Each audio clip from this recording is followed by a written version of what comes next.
오늘 본문 말씀은 마태복음 21장 1절에서 9절까지 말씀이 되겠습니다.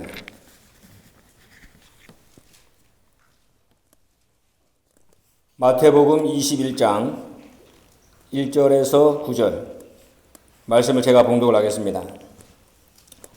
저희가 예루살렘에 가까이 와서 감람산 벳바게에 이르렀을 때에 예수께서 두 제자를 보내시며 이르시되 너희 맞은편 마을로 가라. 곧 메인 나귀와 나귀 새끼가 함께 있는 것을 보리니 풀어 내게로 끌고 오너라. 만일 누가 무슨 말을 하거든 주가 쓰시겠다 하라. 그리하면 즉시 보내리라 하시니 이는 선지자로 하신 말씀을 이루려 하심이라. 일러스되 시온 딸에게 이르기를 내 왕이 내게 임하나니 그는 겸손하여 나귀 곧 멍에 매는 짐승의 새끼를 탔도다 하라 하였느니라.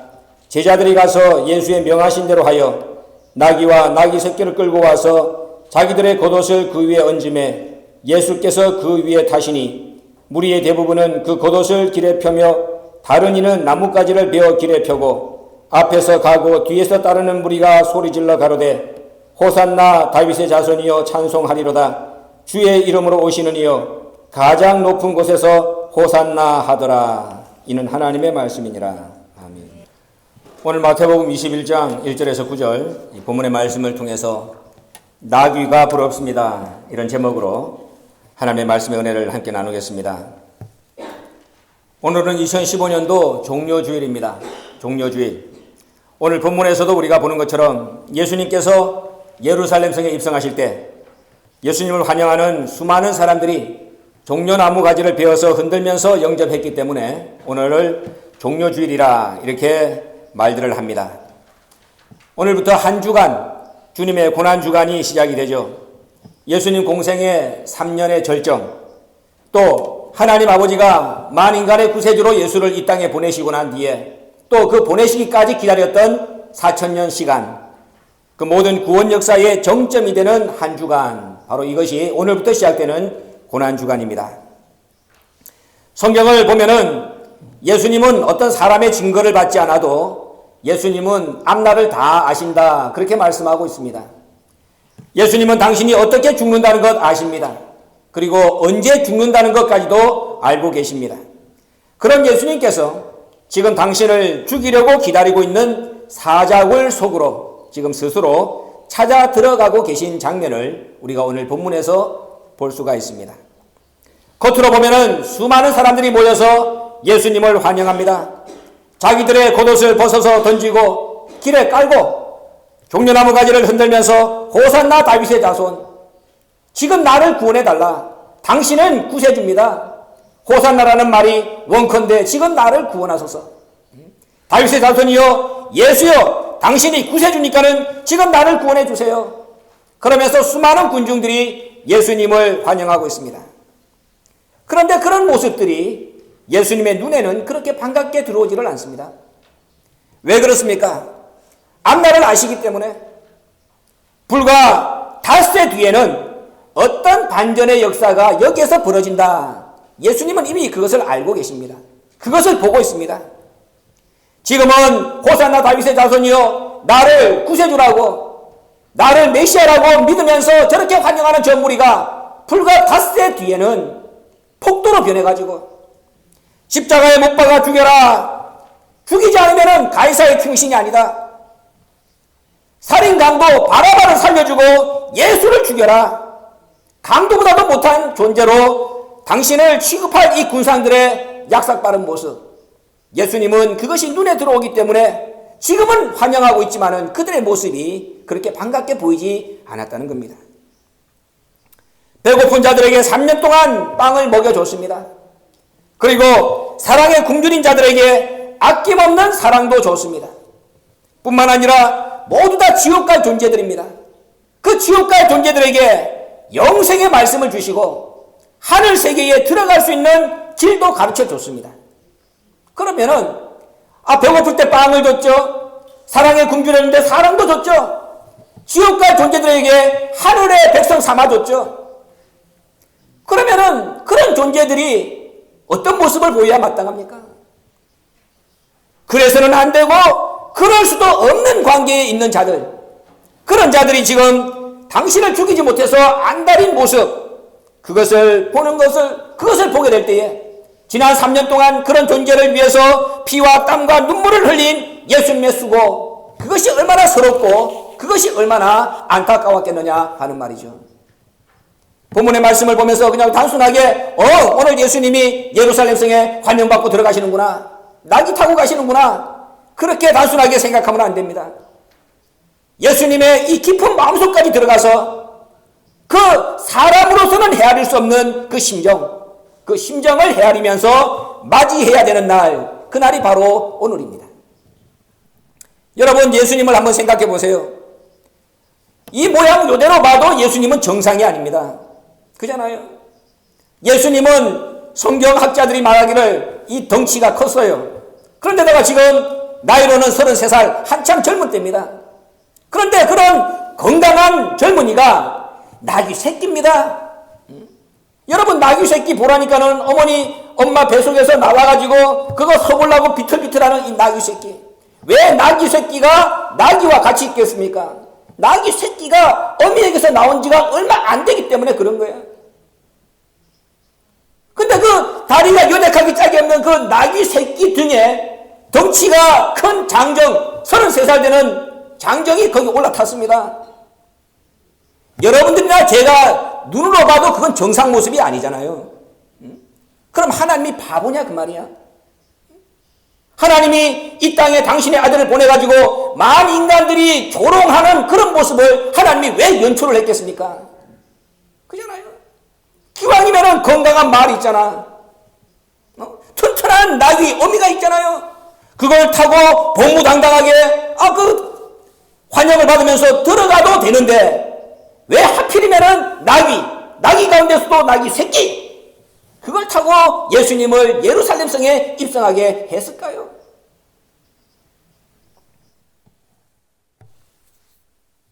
많은 인간들이 예수를 환영하지만은 그것은 환영하는 것이 아닙니다. 예수님은 인간들의 중심을 다 보십니다. 지금은 웃는 것 같지만은 5일 뒤에는 폭도가 된다.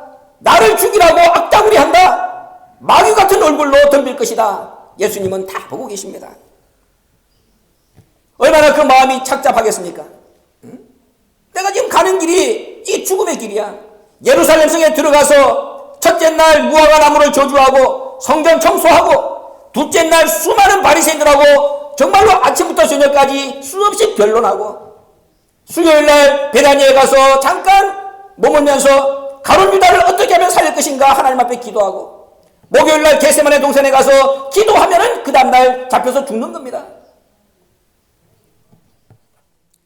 착잡한 마음을 가지고 예루살렘 성에 들어가는 예수님의 마음, 아무도 그 심정을 헤아리는 사람이 없는데, 이때 예수님의 마음에 작은 위로를 준 존재가 하나 있었습니다. 바로 그것이 오늘 본문의 주인공 나귀 새끼 한 마리입니다. 나귀는 지금 예수님에게 자신의 연약한 잔등을 내어드렸습니다. 그리고 그 연약한 잔등에 창조주를 태웠습니다. 하나님을 모셨습니다. 가늘기 짝이 없는 빈약한 다리 바등바등거리면서 어쨌든지 간에 버텨보겠다고 버티고 서서, 아무도 많은 인간들이 예수님의 마음을 헤아리지 못하는데 그 어린 나귀 새끼 그 하나가 예수님의 마음을 헤아리면서 당신의 등짝을 예수님 타라고 내놓고 있는 거예요.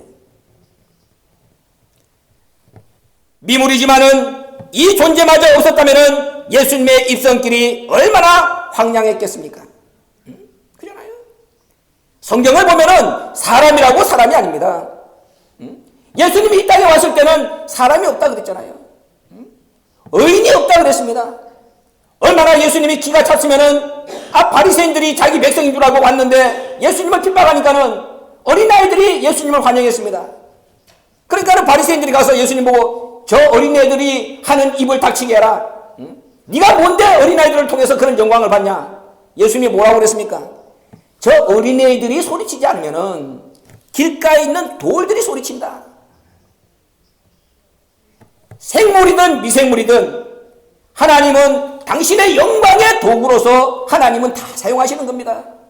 인간이 인간 노릇하지 못하면은 짐승들이 사람을 대신하고, 사람이 사람 노릇을 하지 못하면은 길가의 돌이 대신 하나님의 영광을 나타내는 세계, 이게 하나님의 말씀의 세계입니다. 아무도 예수님이 지금 어떤 심정으로 예루살렘 성에 입성하고 있다, 아무도 보는 사람이 없고 깨닫는 사람이 없어. 이 어린 나귀 새끼만 알고 있는 거예요. 주인이 필요로 할 때에 쓰임받을 수 있는 존재, 그 존재가 복받은 존재입니다.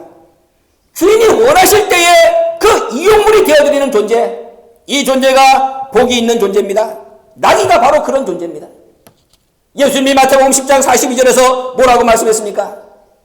예수님이 고난을 받으시면서 얼마나 목이 말랐습니까? 아침부터 저녁 늦은 시간까지 그렇게 수없이 도전해오는 그 바리새인들의 질문에 다 일일이 답변을 했습니다.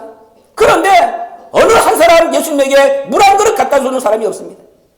예수님 말씀하기를 나에게 냉수 한 그릇이라도 주는 사람은 내가 결단코 그 상을 잊지 않겠다. 구원받는 게 쉬운 거예요. 예수님이 목마를 때에 어떻게 살았든지 간에 그 목마른 걸 딱 살펴가지고 가서 냉수 한 그릇 대접하면은 예수님이 결단코 그 상을 잃지 않겠다 그러는데 그 사람이 지옥 가겠습니까? 주인이 필요로 할 때에 쓰임받는 존재가 되는 것, 그것이 그만큼 중요하다는 것을 우리에게 가르쳐주고 있는 겁니다. 사람이면 뭐합니까? 하나님의 형상으로 지음받았으면 뭐합니까? 창조주의 마음 하나 헤아려 드리지 못하고 창조주가 필요로 할 때에 그 자리를 감당하지 못하는 존재, 있으나 마나입니다. 그렇잖아요?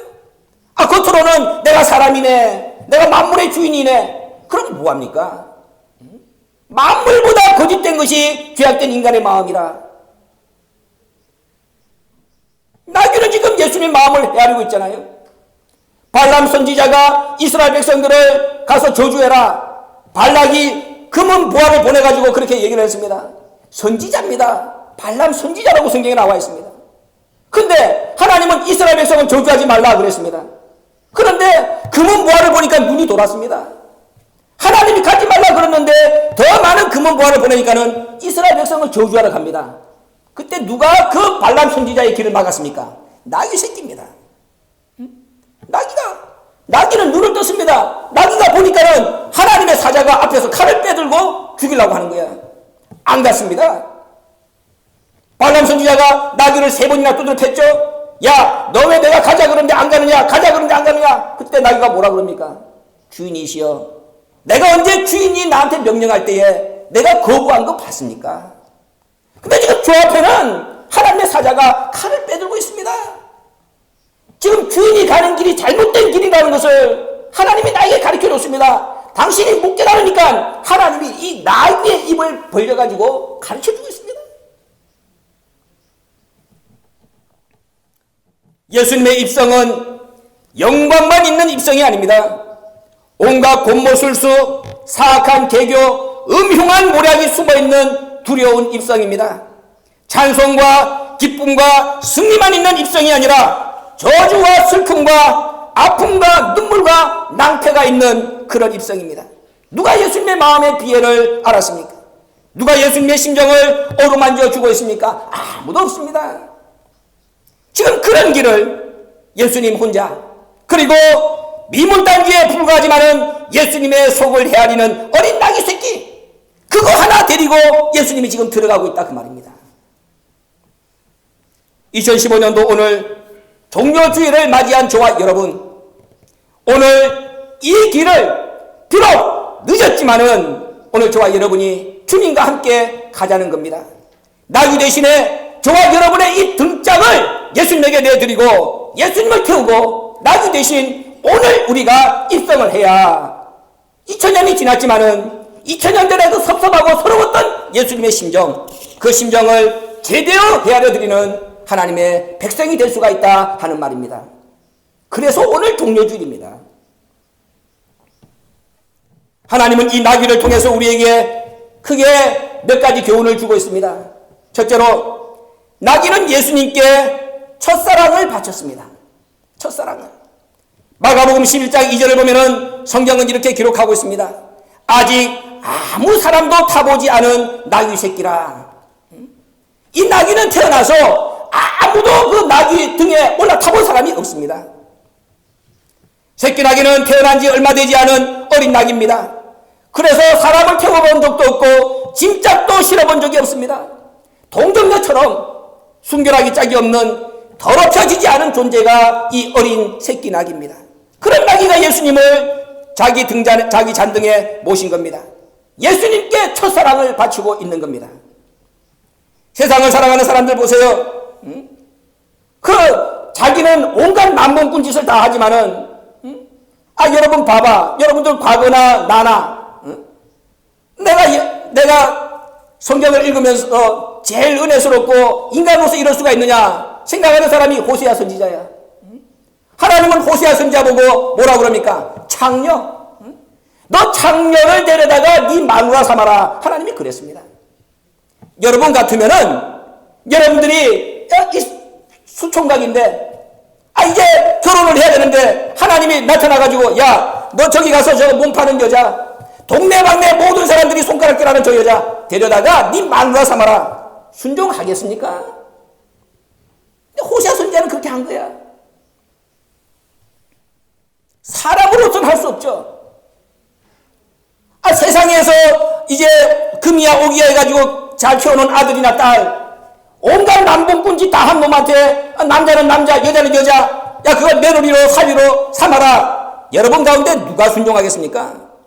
하나님 다른 건 다 해도 그것만은 못합니다. 이럴 거 아닙니까?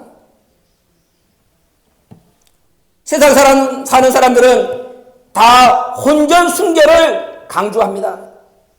나에게 오는 아내는 수천녀로 와야 된다. 또 여자들은 나에게 오는 남편은 수총각으로 와야 된다. 왜 그렇습니까? 내가 상대방의 첫 번째 사랑의 대상이기를 누구나 바라기 때문이야. 다른 사람에게 첫정을 주고 첫사랑을 준 사람이 나에게 오면은 같은 이불 뒤집어 쓰고 자지만은 동상이몽일 거 아닙니까? 그잖아요. 그러니까는 서로가 내가 당신의 첫사랑이기를 바라는 거야. 첫사랑을 받고 첫 번째 사랑의 대상이 되길 원하는 것이 인간입니다. 예수님은 지금 나귀의 그런 첫사랑을 받으신 것이고 나귀는 예수님께 자신의 첫사랑을 지금 바친 겁니다. 그러니까는 아무도 타보지 않은, 아무 짐짝도 싣지 않은 자신의 동정녀 같은 순결한 몸을 지금 예수님에게 내어드리고 있는 거야. 저와 여러분의 존재를 한번 생각해 보세요.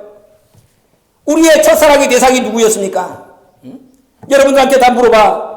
네 첫사랑이 누구냐? 그러면 내 중학교 때 우리 옆집에 사는 누나, 내 고등학교 때의 암흑의 선생, 이게 다 자기 첫사랑이라고 얘기해. 하나님이 내 첫사랑입니다. 이렇게 얘기하는 사람이 도대체 몇 명 있겠습니까? 그렇잖아요. 우리의 부모, 우리의 애인들이 우리의 첫사랑 상대들이었습니다. 그런데 이런 우리들에게 예수님은 당신의 첫사랑을 준 겁니다. 우리에게. 이 땅에 인간의 모습으로 오셔서 버러지보다도 못한 저와 여러분에게 창조주 하나님이 당신의 첫사랑을 우리에게 줬다고 성경은 말씀하고 있습니다. 이것이 얼마나 엄청난 사건인지, 그리고 이것이 얼마나 감격스러운 사건인지 모르기 때문에 저와 여러분은 그 첫사랑을 받고도 또 엄한 짓 하고 다닙니다. 그렇잖아. 우리가 세상 살면서도 첫사랑을 잊지 못해 그렇게 이 첫사랑에 목을 매면서 살아가고 있는 게 저와 여러분인데, 하나님이 우리에게 첫사랑을 줬는데 그것이 부족해가지고 또 첫사랑을 받고도 세상의 음한 것들을, 썩어질 것들을 찾아 헤매는 것이 저와 여러분이 아니냐 그 말이지. 요한계시록 2장 4절에서 예수님은 그런 저와 여러분에게 이렇게 말씀하고 있습니다. 네가 어디서 첫사랑을 잃어버렸는지 네가 다시 찾아와서 그 첫사랑에 불을 지펴라. 예수님은 우리에게 첫사랑을 줬는데 우리가 다 잃어버렸다는 겁니다. 그러면서 예수님 말씀하기를 네가 어디서 떨어졌는지 생각하고 회개하고 돌아와서 다시 첫사랑에 불을 지펴야만 네가 내 사람이 된다.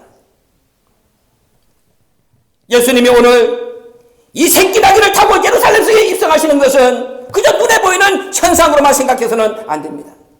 첫사랑을 잃어버린 나, 창조주로부터 받은 그 첫사랑을 상실해버린 나, 세상에 이 썩어질 것들에게 내가 다시 사랑을 주면서 엄한 짓 하고 다니는 나, 이런 나에게 하나님께서 그 첫사랑의 간격을 회복시켜주기 위해서 비록 나귀 새끼지만은 그 나귀 새끼가 첫사랑을 바치고 있는 그 모습을 보면서 깨달으라고, 예수님은 저에게 지금 저와 여러분의 마음에 이 나귀를 타고 첫사랑을 잃어버린 저와 여러분에게 첫사랑을 회복하라고 지금 나귀를 타고 들어오고 계시다는 거예요. 겸손하지 않으면 이 모습이 보이지 않습니다. 예수님은 하나님이시잖아요. 하나님이 뭐가 부족해가지고 나귀를 타고 오겠습니까?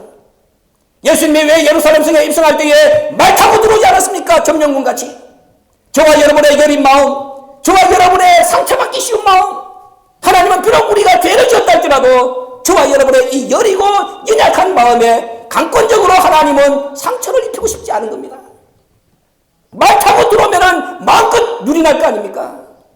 하나님은 우리를 그렇게 대하지 않습니다.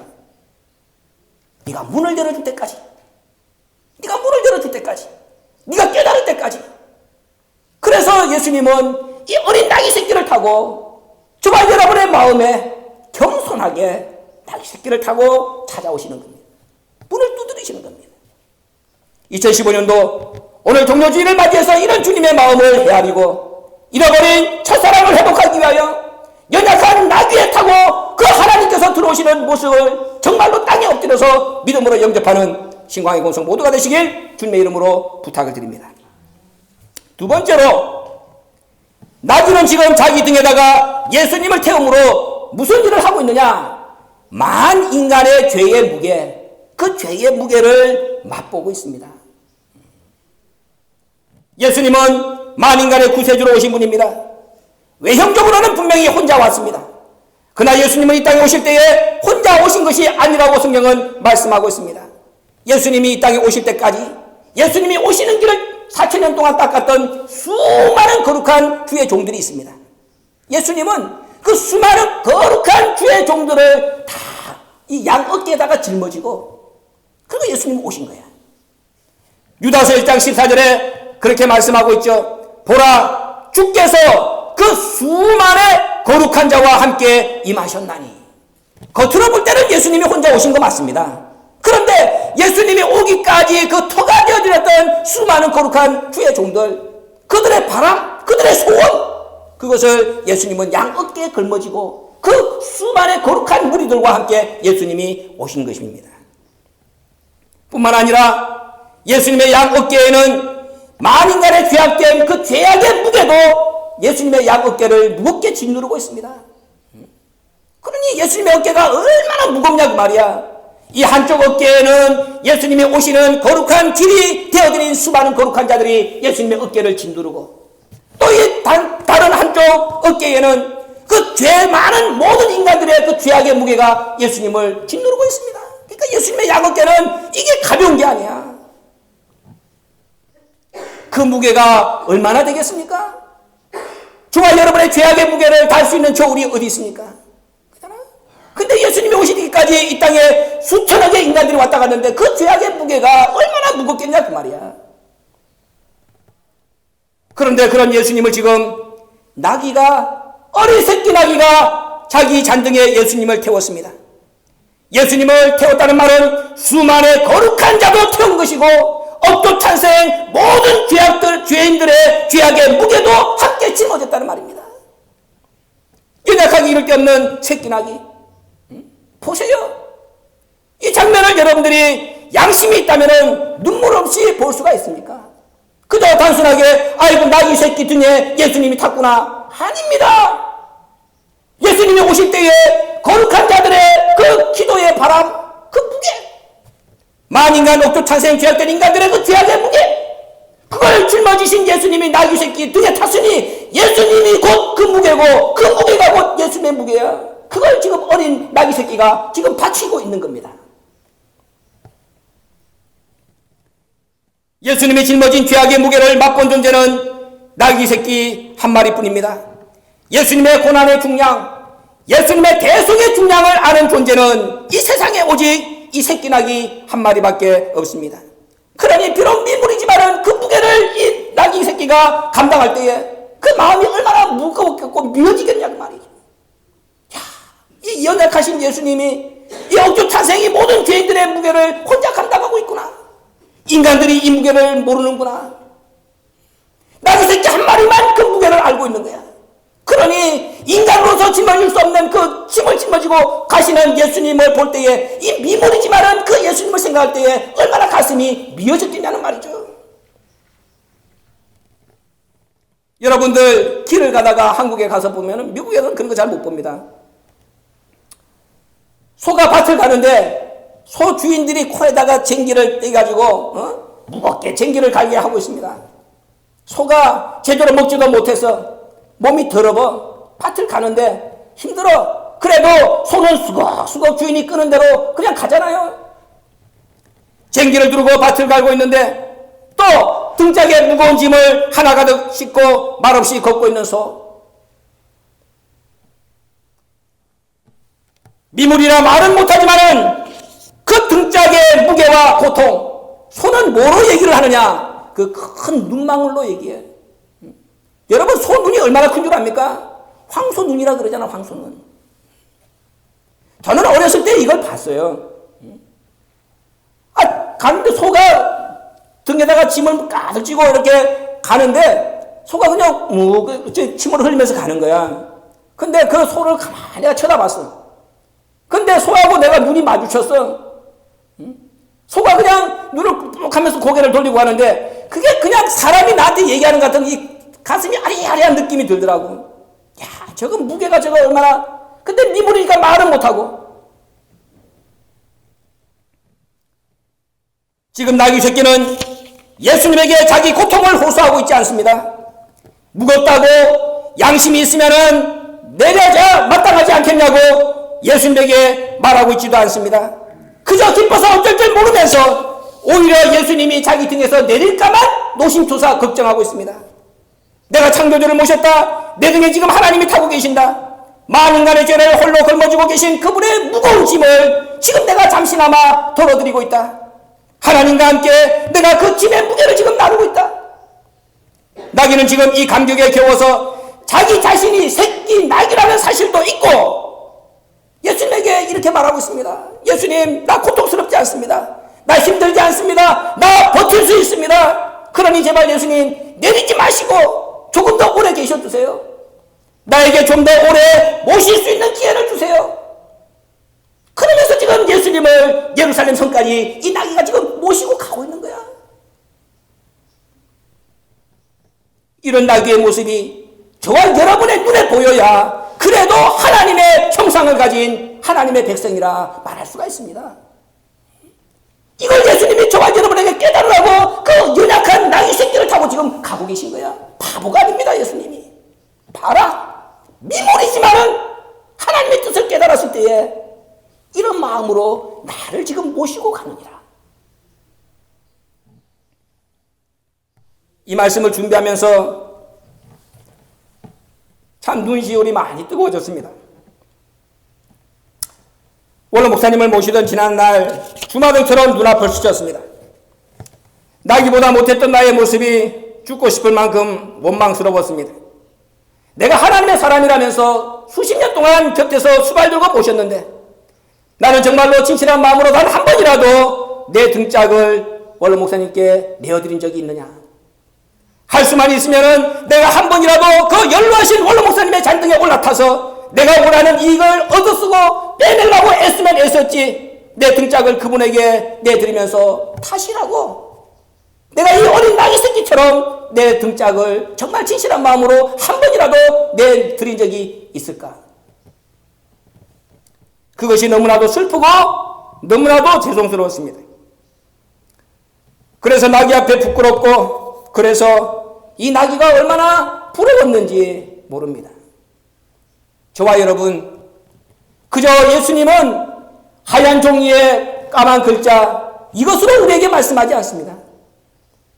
미물이지만은 정말 말 못하는 짐승이지만은 하나님의 형상을 가진 너희들이라면은 정말로 어떤 마음으로 하나님이 이 땅에 인간의 몸을 입고 와서 너희를 위하여 이 피를 뿌렸는지 그 과정을 뼛속 깊이 새김질하면서 내 뒤를 따라와야 하지 않겠느냐.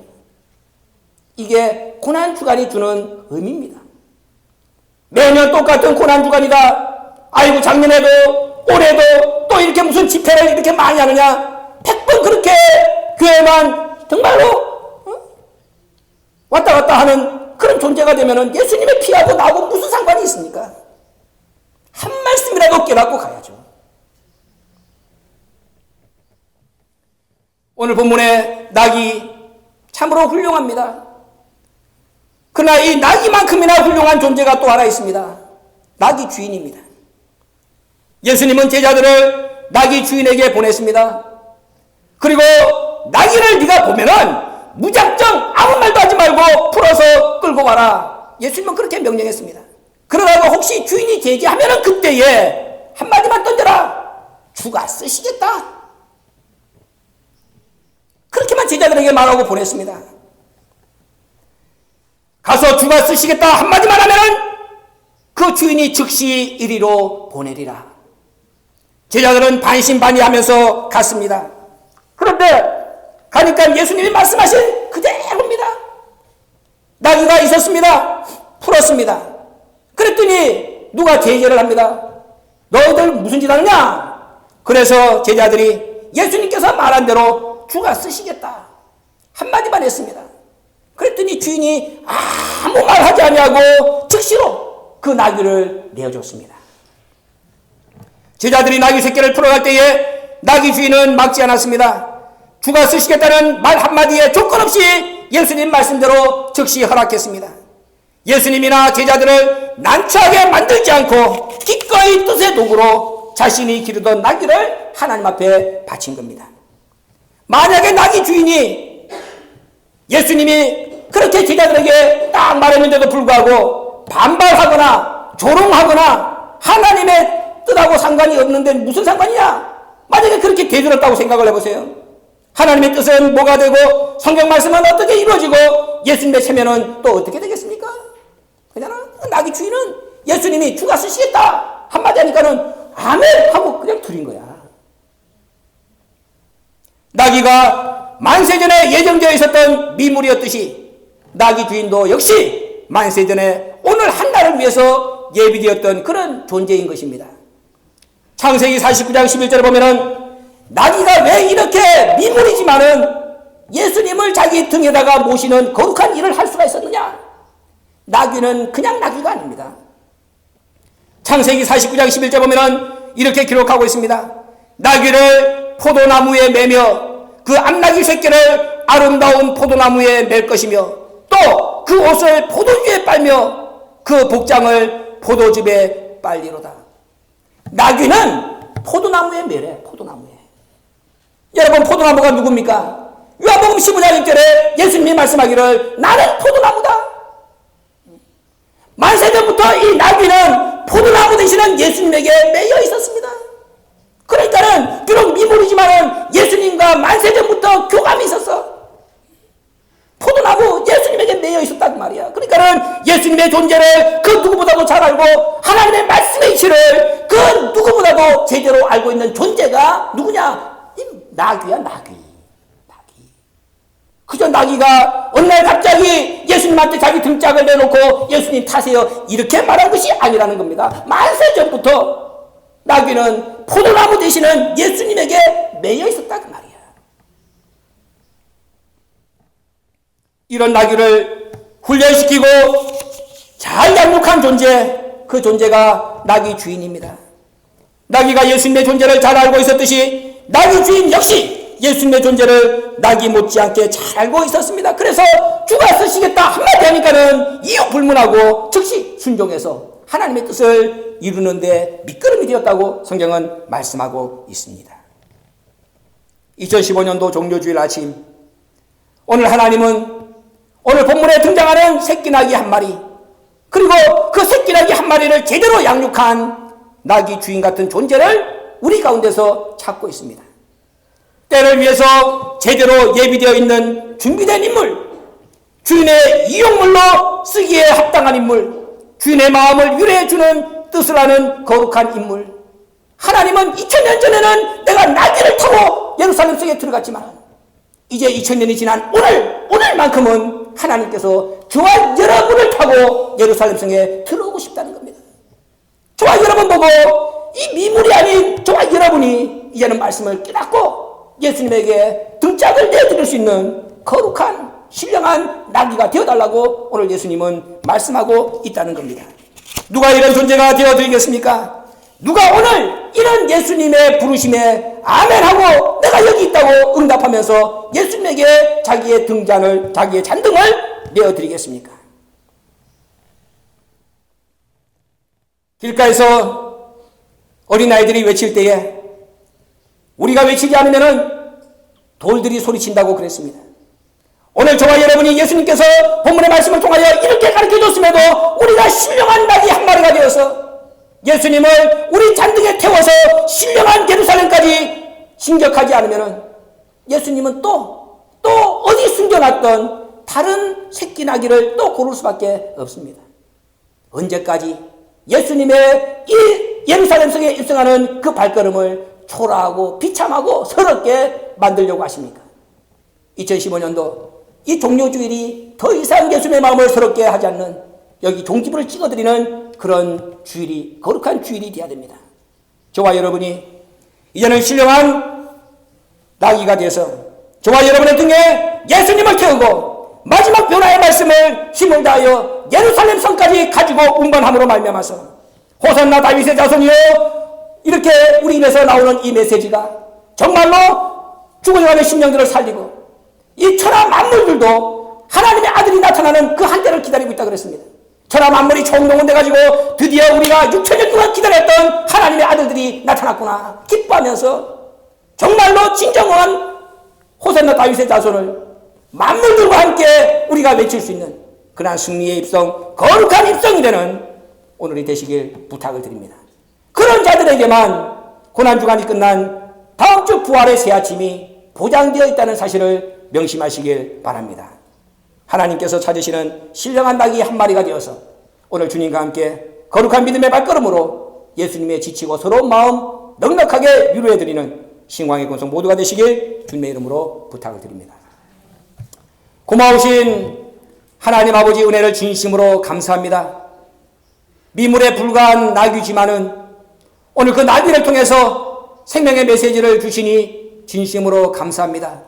하나님의 형상으로 지음받은 존재로서 말씀을 맡은 자로서 하나님의 영광을 위해서 제대로 쓰임받지 못했던 지나간 삶을 용서하여 주시고 오늘 2015년 이 종료주일만큼은 우리의 이 잔등을 주님께 내어드리고 주님을 모시고 주께서 입성하기를 원하시는 거룩한 성 예루살렘의 회복을 위해서 우리가 힘차게 주와 함께 손잡고 다름박질할 수 있는 말씀을 맡은 거룩한 하나님의 아들 모두가 될 수 있도록 축복하여 주시옵소서.